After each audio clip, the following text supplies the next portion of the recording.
मित्रों, पिछले क्रम को आगे कहते हुए गोस्वामी जी कहते हैं कि गौरी जी को अनुकूल जानकर सीता जी को जो हर्ष हुआ वह कहा नहीं जा सकता। उनके वाम अंग फड़कने लगे। हृदय में सीता जी के सौंदर्य की सराहना करते हुए दोनों भाई गुरु जी के पास गए। श्री राम जी ने विश्वामित्र जी से सब कुछ कह दिया, क्योंकि प्रभु का सरल स्वभाव है, छल उनको छूता भी नहीं। फूल पाकर मुनि ने पूजा की, फिर दोनों भाइयों को आशीर्वाद दिया कि तुम्हारे मनोरथ सफल हों। यह सुनकर राम लक्ष्मण सुखी हुए। भोजन पश्चात श्रेष्ठ मुनि कुछ पुरानी कथाएं कहने लगे। इतने में दिन बीत गया और गुरु की आज्ञा पाकर दोनों भाई संध्या करने चले। पूर्व दिशा में सुंदर चंद्रमा उदय हुआ। श्री राम उसे सीता के मुख के समान जानकर उपमा करने लगे। खारे समुद्र में इसका जन्म, फिर विष इसका भाई। दिन में यह शोभाहीन रहता है और काले दाग से युक्त है। बेचारा गरीब चंद्रमा सीता जी के मुख की बराबरी कैसे कर सकता है। फिर यह घटता बढ़ता है और विरहिणी स्त्रियों को दुख देने वाला है। राहु अपनी संधि में पाकर इसे ग्रस लेता है। चकवे को शोक देने वाला और कमल का बैरी है। हे चंद्रमा, तुझ में बहुत से अवगुण हैं जो सीता जी में बिल्कुल भी नहीं हैं। अतः वैदेही के मुख की उपमा तुझसे करने में बहुत बड़ा दोष लगेगा। इस प्रकार चंद्रमा के बहाने सीता जी के मुख की छवि का वर्णन करके बड़ी रात हो गई जान वे गुरु जी के पास चले। मुनि के चरण कमलों में प्रणाम करके आज्ञा पाकर उन्होंने विश्राम किया। सुबह श्री राम जागे और भाई को देखकर ऐसा कहने लगे, हे तात, देखो कमल, चक्रवाक और समस्त संसार को सुख देने वाला सूर्योदय हुआ है। लक्ष्मण जी हाथ जोड़कर कोमल वाणी में बोले, सूर्योदय होने पर कुमुदनी सकुचा गई है और तारागणों का प्रकाश फीका पड़ गया है। जिस प्रकार आपका आना सुनकर सब राजा बलहीन हो गए हैं। शेष अगले अंक में आइए सुने रामचरितमानस बालकांड दुआ संख्या 236 से 238।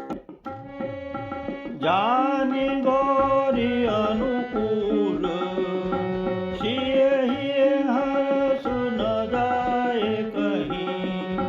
मंजुल मंगल मूल वाम अंग फरकन लगे। हृदय सराहत सियलो नाई गुरु समीप गवने दो भाई। राम कहा सब कौशिक पाही सरल स्वभाव छुअत छल नाही। सुमन पाए मुनि पूजा कीनी पुण्य आशीष दुहु भाई न दीनी। सुफल मनोरथ हो तुम्हारे राम लखन सुनि भये सुखारे। करि भोजन मुनि बर विज्ञानी लगे कहन कछु कथा पुरानी। विगत दिवस गुरु आयसु पाई संध्या करन चले दो भाई। प्राची दिशि शशि हुए सुहावा सिय मुख गरिस देखी सुख पावा। बहुरी विचार किन मन माही सिय बदन समहिम कर नाही। जन्म सिंधु पुनि बंधु बिसु दिन मलिन सकलंक। सिय मुख समता पाव किमी चंद बापुरो रंक। घटई बढ़ई बिरहिनी दुखदाई ग्रसहि राहु निज संधि पाई। कोक शोक प्रद पंकज द्रोही अवगुण बहुत चंद्रमा तोही। वैदेही मुख पट तर दीने होई दोष बड़